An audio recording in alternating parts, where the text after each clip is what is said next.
Hey Okay, I got it. everyone, it's Jenna with Damnation Vault, and I am here with Julia of the band. I'm trying not to butcher the name, Phal Angst, or Exactly. Sorry? or how do you pronounce it? We pronounce it Phal Angst because basically, do you want me to tell a little bit about the name? Yes, What? that would be amazing. Because with the name we get all kinds of misunderstandings. And when first the boys asked me to join them in 2015, they sent me this request like we're looking for a new bass player. And I thought, what the heck? I mean, I heard this name before, like it pops up again and again when you're moving in the DIY scene. And I thought, like, oh, what the heck is that? Well, I got all kinds of strange associations that lots of reviewers also get, but it's really that simple because it's actually a merger of two projects. One of them was called Phal because there was two guys, one of them called Philip and the other one Alfred. So it's just basically more or less the initials plus one. So that's how Phal was born. And this was Alfred on guitar and Philip doing vocal performances, beats, and kind of stuff. It was a very, very experimental, very rough kind of DIY thing. And they encountered a man who called himself Project Angst, as in Project Fear. He was a solo artist. That's Dion. And they hooked up for, well, more or less an improv set. And then they said, hey, actually, this might fly. And, well, a bass player joined them. And so they were thinking about this whole name thing. And they said, well, okay, let's just take Phal. And then there was eventually the colon. There were lots of different symbols in between, but they decided on the colon and Angst without the project.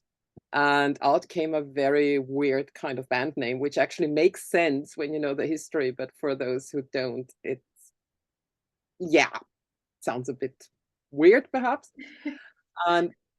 And I noticed that well, they had kind of all of them were represented in the name, and I thought, hey, hang on, I'm like the new girl, so where do I find myself in this band name? And then I noticed there was the colon, and when you know what a bass clef looks like, it looks like a little bit a shape like this, like kind of a C kind of shape that's turned around with two dots. And I thought, hang on, that's mine. So I'm the colon in this whole thing, and this actually makes sense. And it was destiny. Yeah, it's interesting because like it's very mysterious when I was like looking up at the biography and everything. You don't put your real names on your on the website. It just goes like the f, the all, and like you know, the colon and then the angst or angst. Mhm. Yeah, yeah. It's very obscure.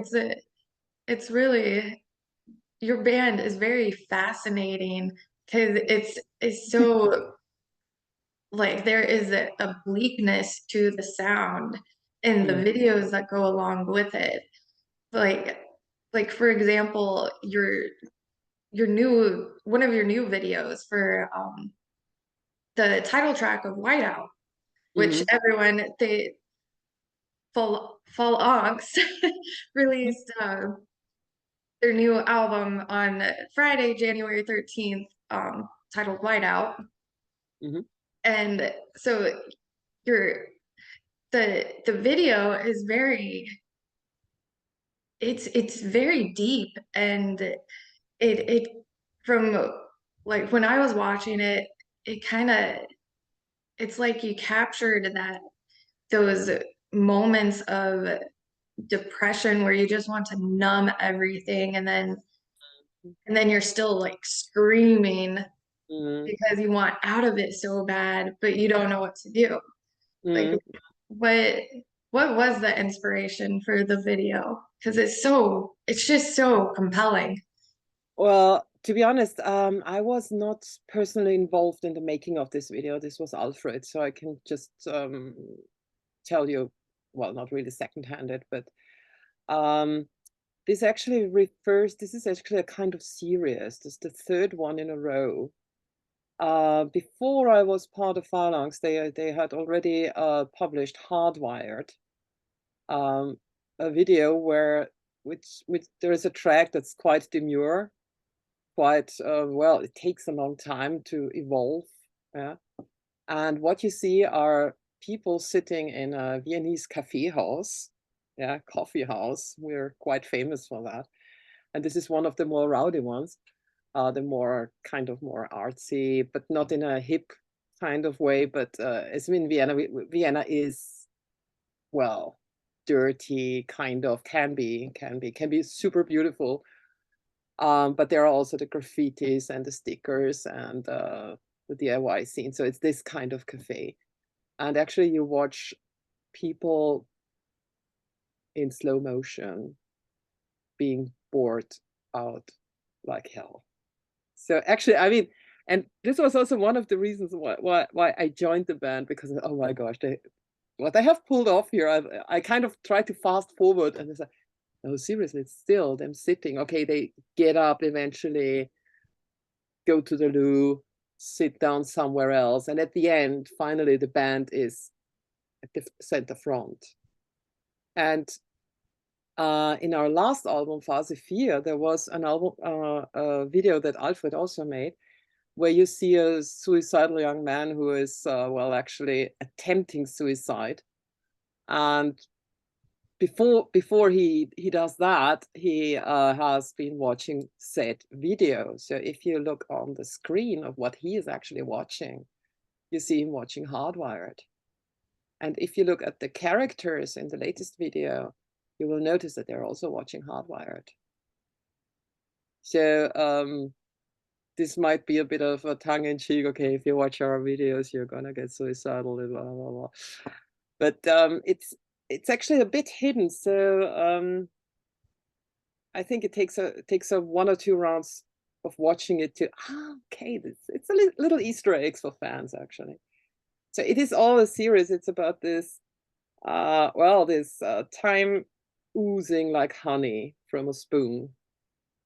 And well, generally this kind of empty feeling that, well, I wouldn't say all of us, but many of us experience.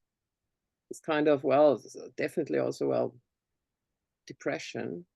And also, yeah, some people, well, use substances to make things more bearable. And yeah, so Yeah, yeah, so it's, I think it fits the mood quite well. And those were all friends of Alfred's and of me. Partly, I know 2 out of the 3 people who work there and who did that. And so we're blessed with amazing friends who help us with videos and stuff. So thank you guys. Thank you guys. yeah, the videos, I mean, they pack a powerful message because you're right. Like so many people go through it, and sometimes like watching those videos, like I think everyone has been in that state of mind, and Mm, and it's a very lonely feeling, mm, and you're just alone, and you feel like the world is caving in or something, and it's just like those videos hit me hard because it's like, wow, somebody actually like truly captured mm, those dark moments. And it goes along so well with your music because I mean, there's very melancholy and kind of doomy with like black metal undertones to it. It's so intriguing. thank you. Thank you. Yeah. Very kind. Thank you. Yeah, it kind of goes along with the day over here because it's like it's super cold outside and kind of gloomy out. So I'm like, this is very fitting, and it's very relatable. Like just listening to the music is very relatable. Mm.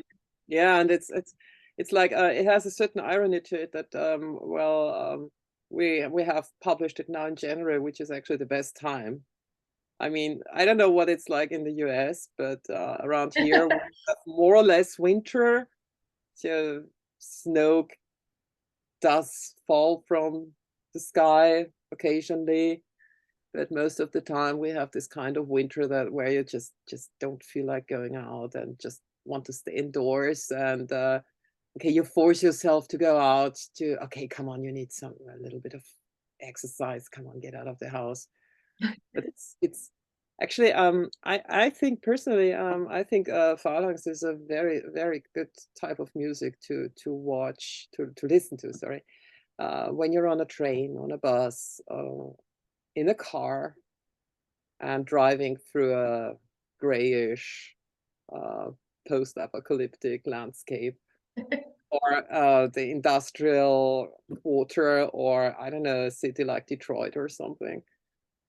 So yeah, so I think it is the soundtrack of well, a bleak vision of the future, perhaps, or yeah, partly also of the present. I mean, if you look at the wars, the destruction. Definitely. And like that the album cover you have too, it captures that. Like where was that photo taken? It's actually got a nice history to it. That's a friend of ours, a photographer called Kurt Prinz. Very nice person, lovely person to be with. And he's also a great photographer. And he has made several series, very interesting ones. And this one is about dismantled architecture. So actually, this is a destruction of an old building to create a new big shiny train station. And this was taken at the building site of the now finished main train station in Vienna. But before that, there were things that had to go. So what I like about it is that it's another Easter egg, really. It's well, the first association maybe, okay, just destruction and post-apocalypse and stuff like that.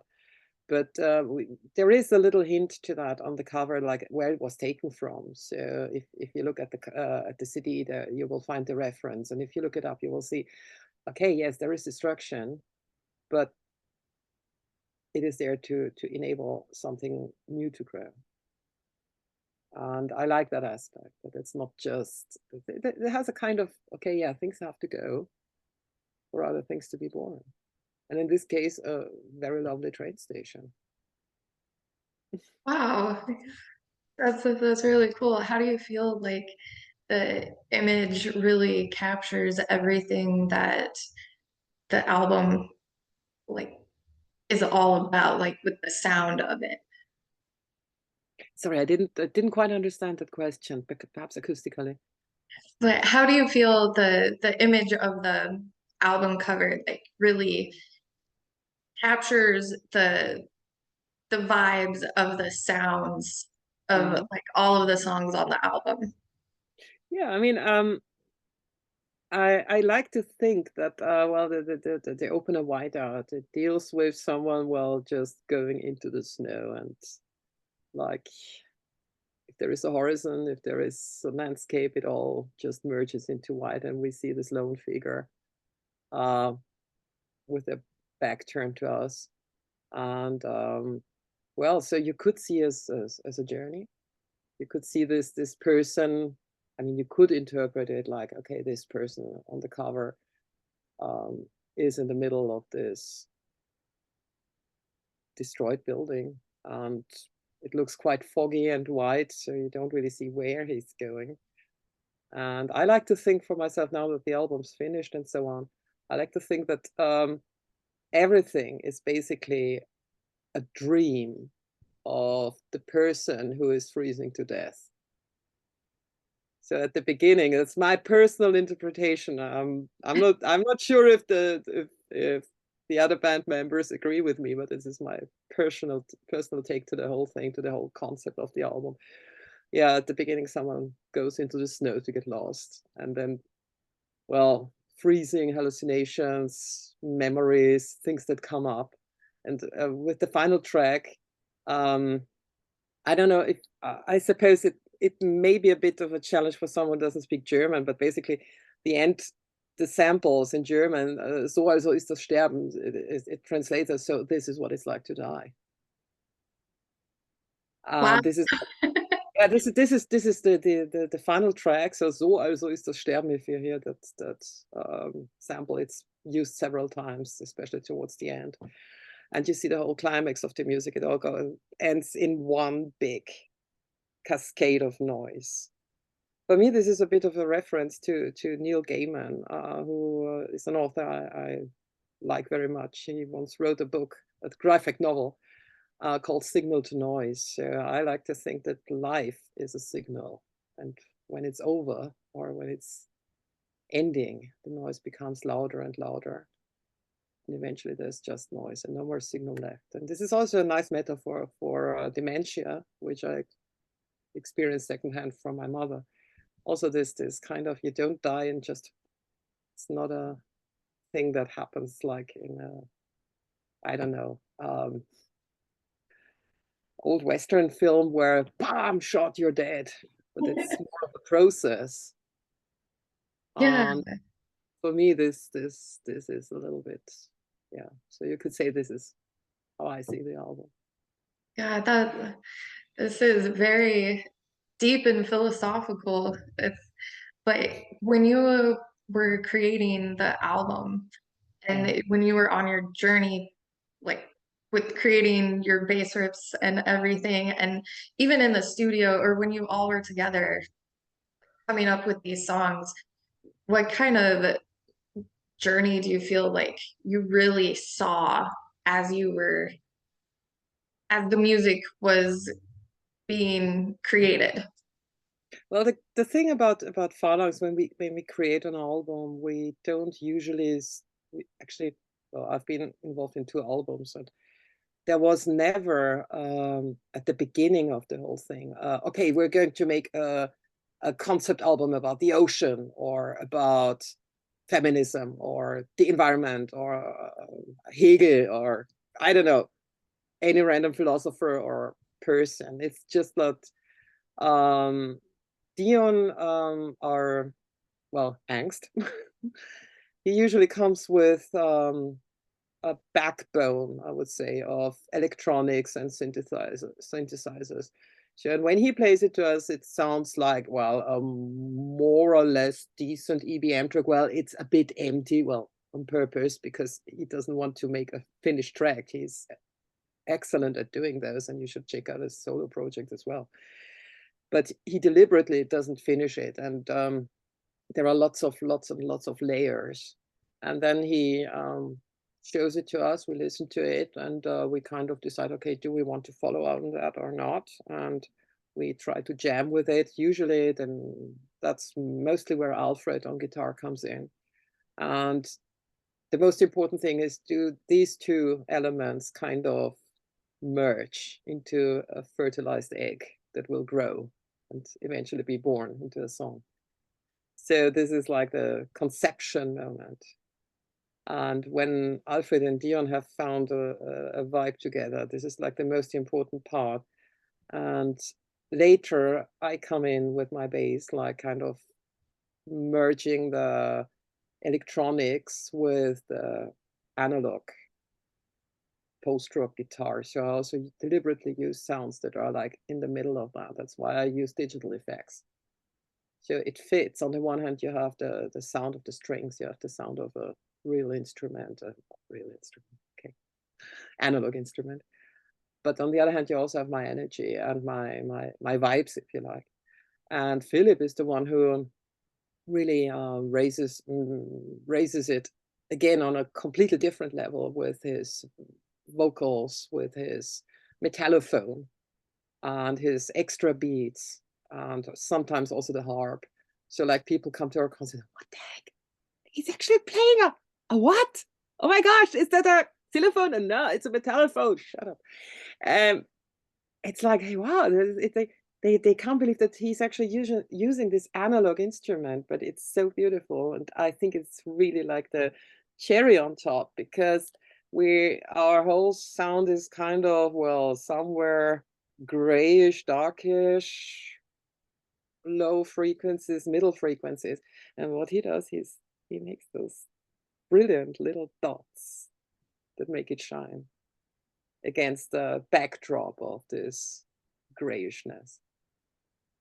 And that's how our songs grow. And when we have some of them together, we see, okay, how do they fit together? Does this work if you play them one after the other? In which order? And it's also Philip's task to name them. This is his job, and he also makes the lyrics. So he finally gives it the last shape. So you see there are several parts, several steps before we have a finished songs. And it says so in the promo text that we started working on it in summer, which is actually not quite true. This is when we were finished and done with everything with pre-production and ventured into the studio. There is a reason why it took like 5 years from the last album. It was not just COVID. Well, COVID, say, it took us 2 years. But those songs, they're like, I like to see them as a whiskey that should be in a barrel for a while and mature. So these things take a while to mature, and we keep reworking lots of stuff. So if I look at the rehearsal room practice recordings, there are completely different bass lines, there are completely different effects, and well, it's like weaving a cloth or a carpet or something. Like you could imagine like Dion bringing in the frame, and okay, yellow, yellow, blue, blue, red, and some multicolored stuff. Then Alfred comes in and he adds other fabrics, and then he says, okay, Dion says, okay, so this one doesn't work out, so I'm going to just pull out the yellow one. And then I come in and I frame it, and I reframe it because I see, okay, now this frame doesn't work. And Philip, he really does the finishing parts, which does not mean that his part is just it is crucial. Without Philip, this wouldn't be Angst.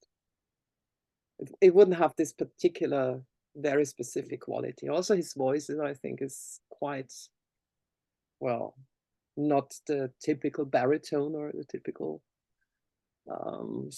voice. He has a very unique kind of, well, vocalizing, I think, which I Yeah, think is definitely.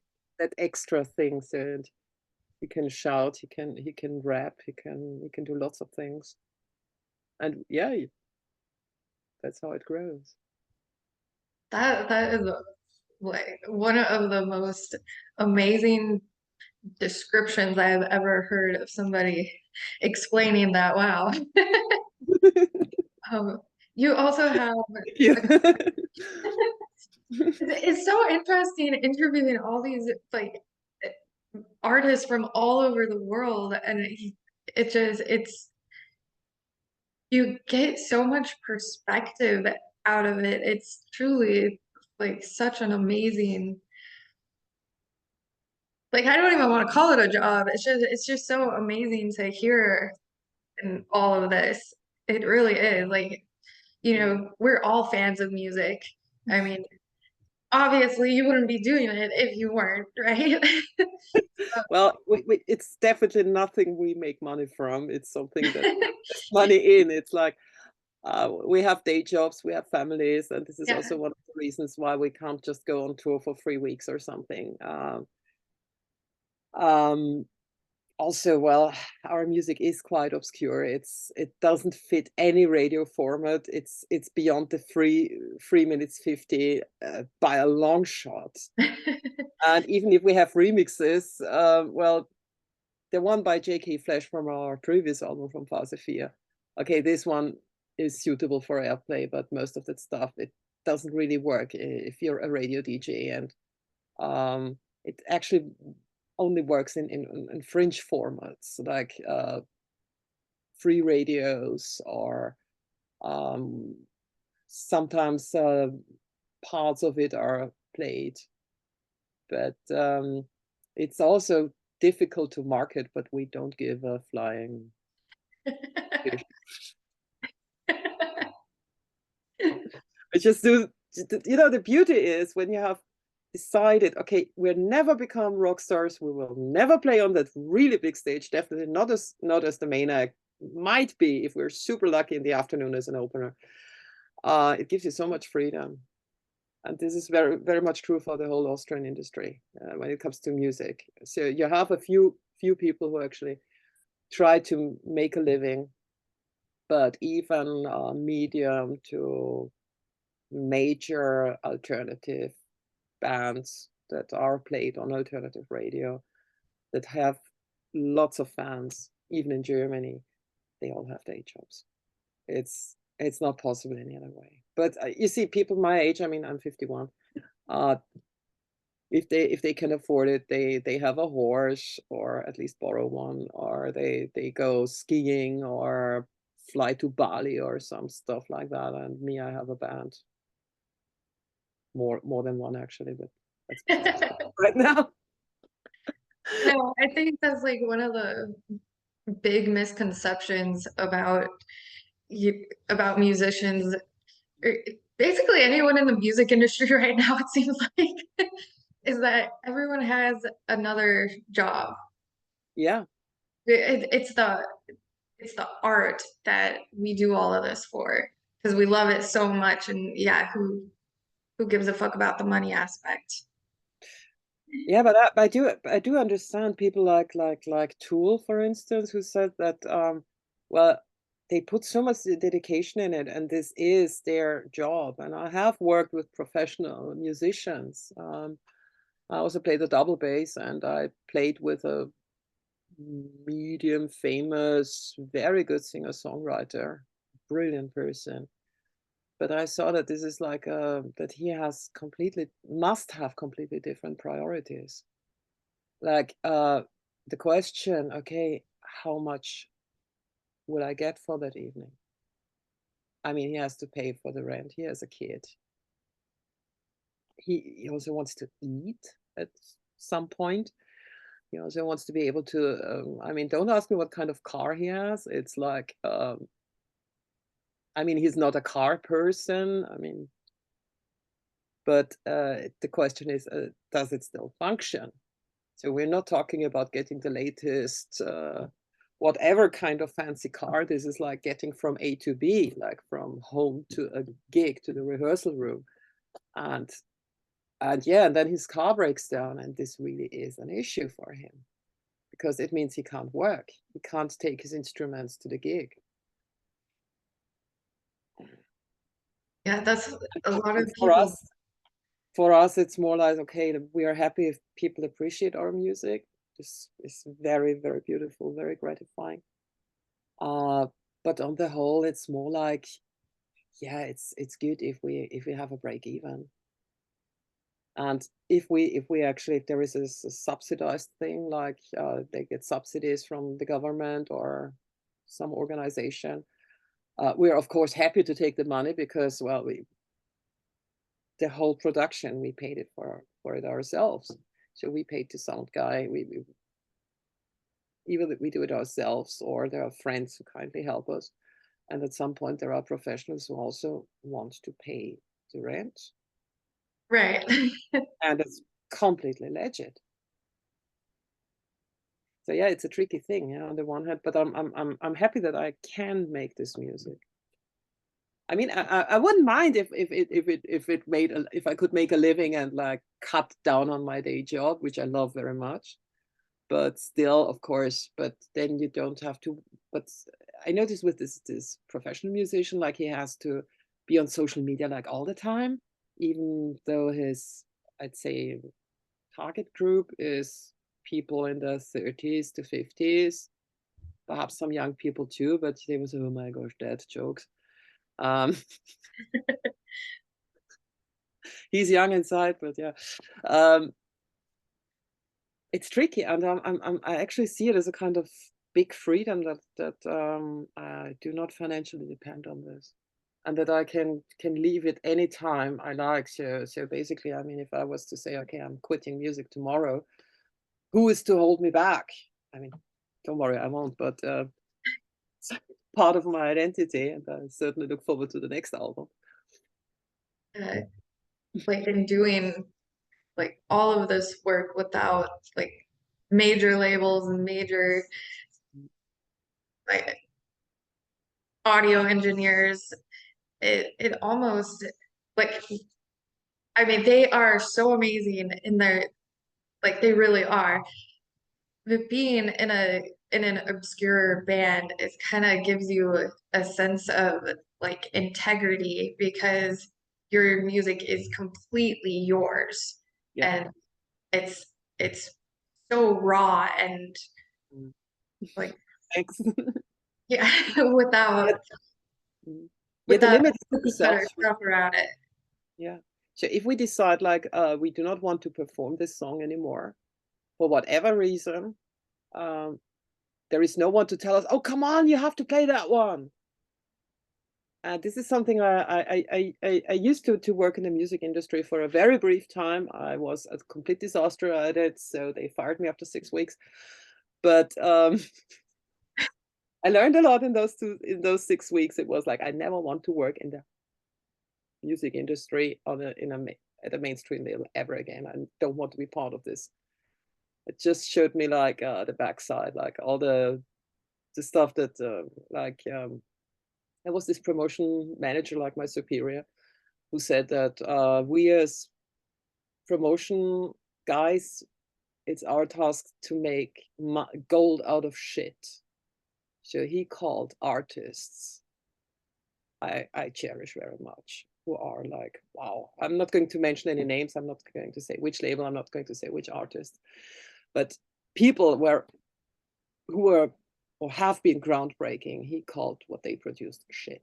And he thought the only reason that they were selling was because they put in the promo. And that's a very interesting worldview, I think. Like, what the heck? That wow. It's not surprising though because there It was are in the 90s. It was in the 90s. It was just as Napster was beginning to mess things up. I don't I don't think it has improved since then. there are some like without saying anything, you know, there are some very egotistical managers and people out there who like would say stuff like that because they think they're the ones that are why these bands are as successful as they are. When Mm, in reality, if not for the band creating their music, mm. the manager, yeah, it's just, yeah, there's some egotistical problems, narcissism, big time. Yeah, I mean, it's the funny thing is that many people who actually create music and art are quite humble people. Yeah, I've experienced. I had the honor of meeting quite a few brilliant minds in my time, and I've been blessed with being allowed to work with them musically. And I've noticed that apart from one person, like there was this improv festival I was at because I also do improv, and there was just one asshole out of I don't know 30 people or 20 people involved. There was just a single one who wasn't even performing. He was like a guest,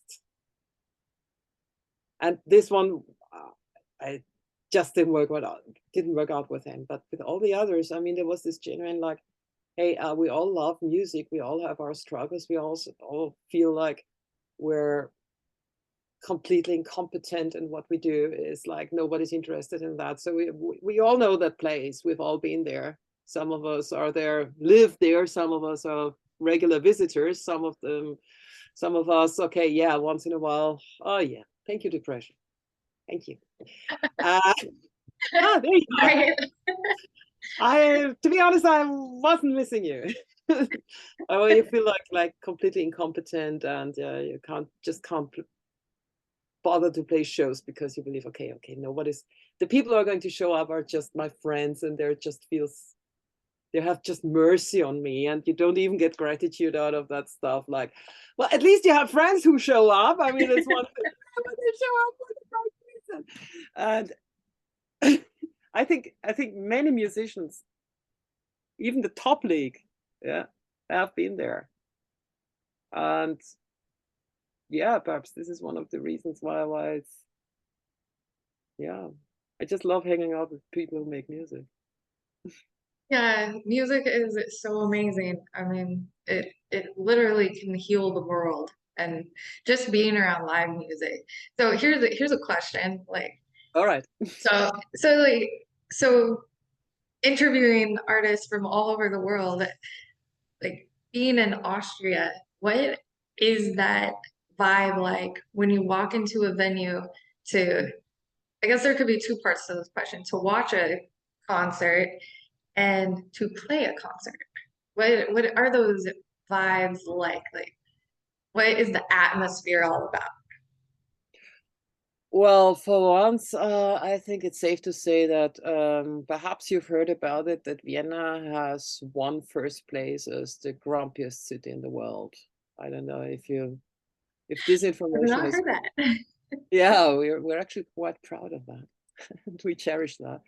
So um, it's I think Austrians are not the, especially Viennese, are often quite skeptical, like, okay, who's okay, kind of, yes, yeah, and yeah, and one of my friends actually once jokes that how can you tell that an Austrian, or Viennese to be more precise, Austria and Vienna, that's a long story. I'm not going to get into it. So if you see a Viennese standing there like this and going, this is the highest of praise. It's not quite true. Of course, they do clap hands, and of course they get off, and there has been moshing happening, not to our music. It's not very moshable. But to answer your question, sorry, I get deranged a lot.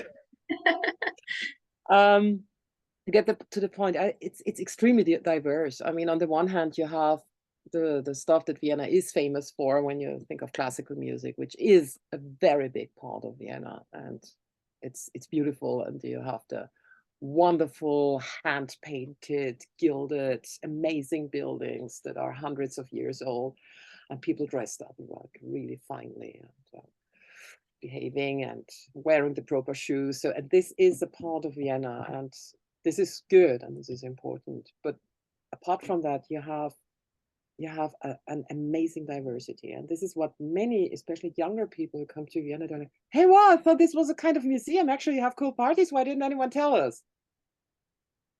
And this band is like, awesome. Austrian band, never heard of them.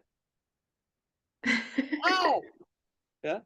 And it's very diverse. I mean, we mostly move in the DIY alternative, sometimes the alternative art scene as well. But there are of course mainstream places where, okay, so middle-sized bands, everything from, well, international acts, like any genre you like. I mean, you can say music in Vienna, this definitely is a thing.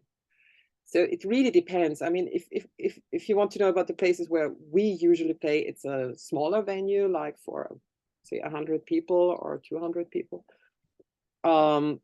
There's usually, well, the vibe. Yeah, I would say a bit gritty, perhaps, but in a very charming way. So you can still smell that not too long ago it was allowed to smoke inside. And there have been parties, and yes, there is the little whiff of wine and beer and puke and sweat, the cellars, and I love that. That does sound quite charming, I have to say. It is, it really is. So if you ever come to Vienna, I can just recommend it. So That if you, that's gonna be that's on my bucket list now. if you actually get to Vienna, I would be honored if you would contact me. I'd love to show you around. Oh, yes, definitely. If you That like. would So be you have amazing. my email address, so please do hit me up. Just send me a Okay. reminder. Like, oh yeah, the recorded interview, and I will be all squee and everything. Yeah, that would be so cool. But I've Okay, never well, been out of North America. So mhm. to go over to Europe, that would be, yeah. You are the first band from Austria I've ever interviewed. Well, we are not that big a country, so we have an amazing music scene. Most of it happens in cellars and never leaves the cellars. Uh, Wow. Small places like you when you come to Vienna, I mean, really whatever genre, I mean, you walk into a pay as you wish kind of jazz club, and you have John Edwards playing the double bass there, impro with other artists, and then you find out like, okay, well, this, but they're not famous people; they're just good. So yeah, you will find lots of little gems, especially if you look under the stones. If you lift a few stones, and you will find some very interesting creatures there. And that's what I love. I love exploring that, and I love being part of that. It does sound quite, it sounds very unique. I'm in Fargo, North Dakota, so there's a really cool music scene out here too. A lot of the heavy metal, a lot of death metal, which is awesome. It's we are starting to get more international bands Mhm. coming, thankfully. Mhm. The the local scene though is really cool, and you'll go Good. into the venues and there will be like sometimes they're packed, sometimes there will be like five people, but Mm. every Happens. artist who plays is just playing their heart and soul out, and it's such a beautiful thing to witness. That sounds great. That sounds great. That sounds really like okay, true. Yeah, the love for music. Yeah, yeah, the genuine love for it, and it's not about perfection. It's about well, yeah, the feelings, the atmosphere, the vibes, or like I like to think that my feelings and my emotions are translated into sound when I make music. So, and there are those people who think, yeah, well, okay, so an algorithm's going to do this and that. I say, okay, let the algorithm do it. So while the algorithm is making the pop music, let us play some true music. Yes. Because this is perhaps one thing that many people are getting wrong about AI and so on. So it's about okay, so they should kind of be taking away the menial tasks from us, if at all, if we want to have it at all. This is also a debate that is well not finished. But I think okay, it should actually give us more time to do what humans do. And I like to think that in the past people would gather around, well, people if they were already people or if there were some hominids. Is that the correct word in English? Like not Neanderthals or whatever. Humanized? Yeah, so kind of like these our ancestors. I like to think that they lived in like communities and that at night there was no TV, there was no Facebook, they had a fire and they sang together, they vibed together, and over the years they I don't know, kept working on that particular drum or learned how to make a stringed instrument, discovering melodies. And I think this is something deeply human. And Yeah. perhaps we will return to that one day. I hope we don't need an apocalypse for that, but Yeah, really. I mean, it's weird to go online and know that there's I mean, some of the stuff, it looks cool and everything, mm, but to know that there are songs out there that are being created with AI, mm, it's like you go online to play a video and you're wondering now, hey, is this actually real music mm. or is this something that a computer came up with? Well, I mean, formulas have been used for a long time. I mean, also in classical music, they had certain tools, certain knowledge about how to successfully create a symphony, for instance. There are certain rules that simply apply, that you have a main motive, and there are certain scales that are pleasing to the ear, that work. And if you know about music theory, and those people at that time knew about music theory, or well, worked on it. If you look at Bach, for instance, it's basically constructed. It's basically mathematics. Doesn't make it bad. It just makes it very analytical. It's not a bad thing. So you could feed an algorithm to create something like Bach, and or Haydn. Haydn was basically, well, he was the radio of some count in Austria who said, okay, I want some dance music. I want some music to eat to. Okay, I'm having some guests over next week, so I want you to write 3 new dances for me and make sure that this one kind of dance is included, because there is this hot girl I want to dance with, and I hope it'll work out with her, me being the count and dancing with her. So it was basically, well, he was paid to do a job. So I think this is nothing new. And to be honest, it doesn't really affect me, because it's not stealing anything from me. I mean, for me, the process of making music and sharing it with people, that's enough. And it's if this is what goes into the charts, I don't really care, to be honest. True. It does make you wonder, like, if some of the vocal aspects are real or not. But yeah, it doesn't really matter when you have the real music, like, Mm, in your hands. That's when you know it's truly, like, mm. 100% recorded.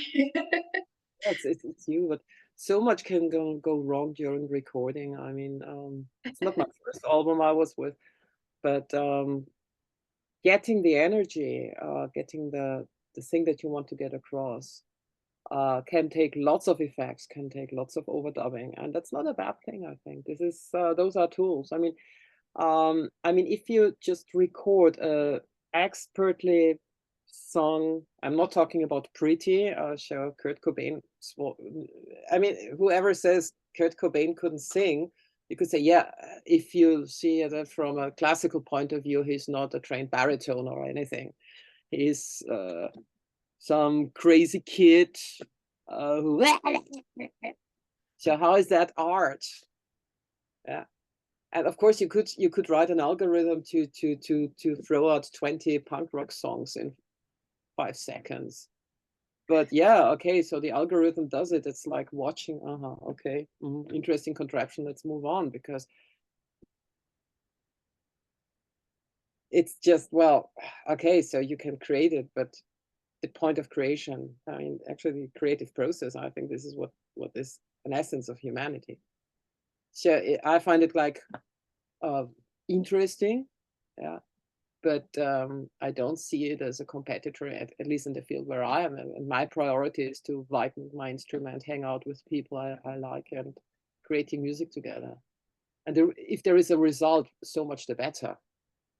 But it's not about creating 1, 2, 3. And if you look at commercial music, pop music, I mean, it's been around for, depends on how you count it, let's say 100 years.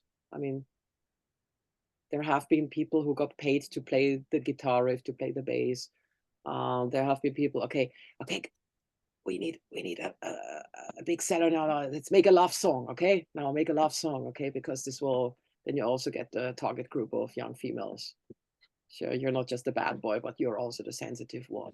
Okay, so you have a certain set of rules how to create, okay, okay, slow, kind of, yeah, and don't start shouting or anything, because this scares so many women, obviously. I mean, I don't know. I'm a woman myself. You're a woman too.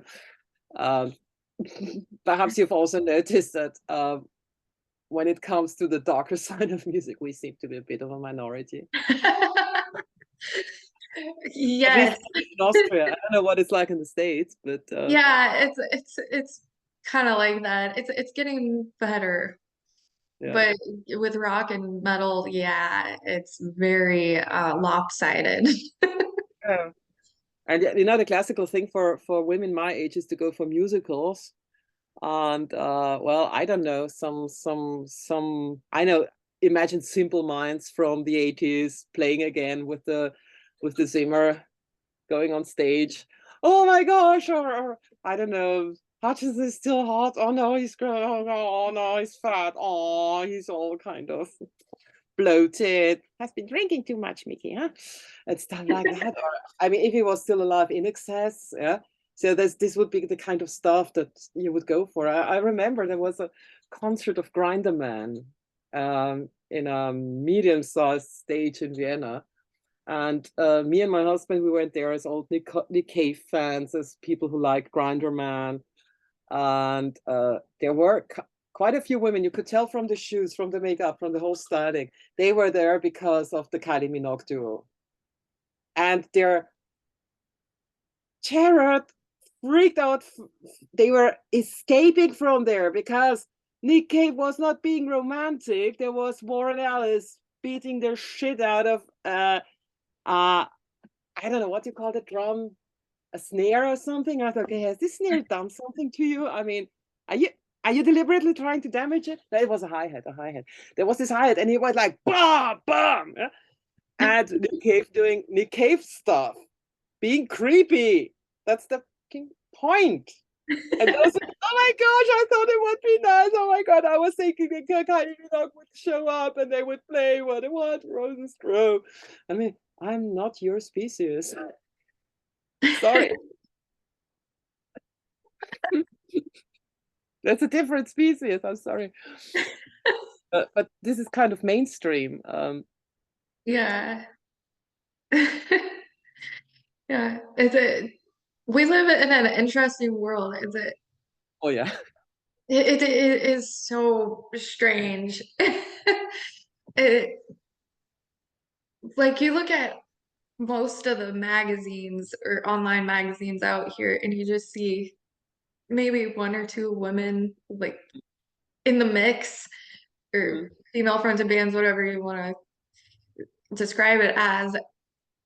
And then there are the festivals too. And I noticed this, it's all over the world, like with rock and metal festivals. mm, There are a ton, and they are so amazing, amazing, amazing, amazing artists. mm, And then you have like three women artists on the lineup with dozens of men, which again, amazing artists, amazing. mm, Women can rock just as hard, if not harder than men can, though. mm. Yeah, yeah. This is definitely possible. This is definitely true. But I think one of the reasons why women don't catch up so quickly is I think it's still socialization. It's still the fear of or less, even more fear of failing, which really like of kind of well keeps them away from like I know lots of women who in their 20s, yeah, I play the guitar, okay, yeah, hey, let's start a band. It's not that good, yeah, or ooh, drums for a girl. Ooh, wow, okay, yeah, why not, I guess. And it's also among the peers. I mean, I've always been the weirdo wherever I've been, but so for me, it has been after a while, it has been quite easy for me to say, okay, sort of all this. I'm playing music, and eventually, I found people to do it with me. But it wasn't easy for me. Like when I was a teenager, it was like, you want to play in a band, but you're a girl. It's kind of weird. What's wrong with her? I mean, it was a very conservative area of Austria. It was the western part where it's still, well, quite interesting. So many aspects. Yeah. This has been such an enlightening interview. I do have another Zoom call in a few minutes, so I'm Oh, gonna oh my gosh, we've talked for almost an hour. I hope you, sorry for chatting so much. I can be a little late. It's all good. Um, yeah, just gonna make sure I got all my questions. You do have a couple of remixes on the album on Whiteout as Yes, we well. do. We do one by Jarbo, one by Lustmod, and a few more from Austrian artists are coming. Okay. Yeah, how do you feel like less more, I'm not sure if I'm pronouncing that correctly. How do you feel like his take on Unhinged like really, I I guess, thought, I thought embraced? it's brilliant. And that means something because he has created a completely different baseline than mine, but he has taken the atmosphere. And I really love what he said. It evokes very strong visuals in my head. I think Lustmod's version is amazing. And I also love Jarbo's because I like this kind of dreamy, nightmarish take to it. It's a bit Yeah, more discreet. It's not so obviously different. I mean, Lustmod has said, okay, let's make something completely new. And he did a great job. And he took some elements and amazing. I'm very proud and very happy about these remixes. yeah, the entire album is like it's perfect to put on one of those days where the clouds are covering the sun and you're sitting alone. Walking on, It's such a vibe. yeah, yeah. Or on And a beach, but not a sunny one, more like, okay, the tornado's coming. Is that an iceberg? then, And finding a dead yeah, whale on the beach or something. yeah, or when it's like right now it's -7 out where Fahrenheit. So I'm not sure what that is in Celsius, but it kind of describes the bleakness that you feel because if you walk outside, it's hard to walk out for more than a few minutes at a time and you just go back in because it's so cold. So it's perfect for that. Yeah, absolutely. Same here. Same here. It embraces It's the it's around freezing point here, so a bit more, a bit less. yeah.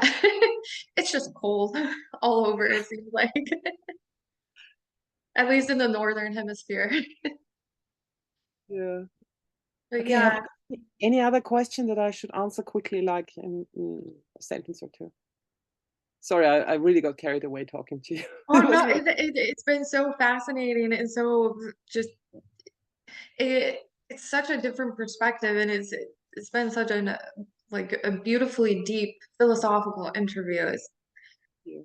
so Thank awesome. So thank you so much. It looks like you've answered pretty much, yeah, all of my questions. So Great. So unless you I'm want to say anything else and get anything else out to the world. well, thank you for supporting us, and I hope you find gratification in our music. I wouldn't say joy because, well, actually, yeah, perhaps joy.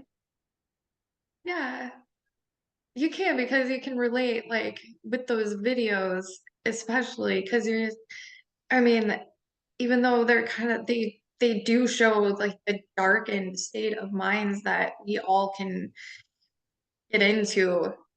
It's like, okay, well somebody else is feeling that. So it helps like when because this world, I mean, have it if you look at it like all the news and all the media and social media, it can get very depressing. Yeah. It's no wonder like we're all fucked up as humans right now. Yep, definitely. Anyway, also thank you very much to you and your colleagues for giving me the opportunity to talk to you and to be interested. Thank you. This is Yeah. much appreciated, especially wow, the United States. I gotta do the Zoom interview. Wow. I'm so excited all day. Oh, Oh my gosh. And then I messed up the background. all All good. right. Like, it's been such an amazing interview. So yeah, thank you so much. I was excited this morning too. I'm like, oh cool, I got to interview a band from Austria. Haven't done that yet. That's so cool.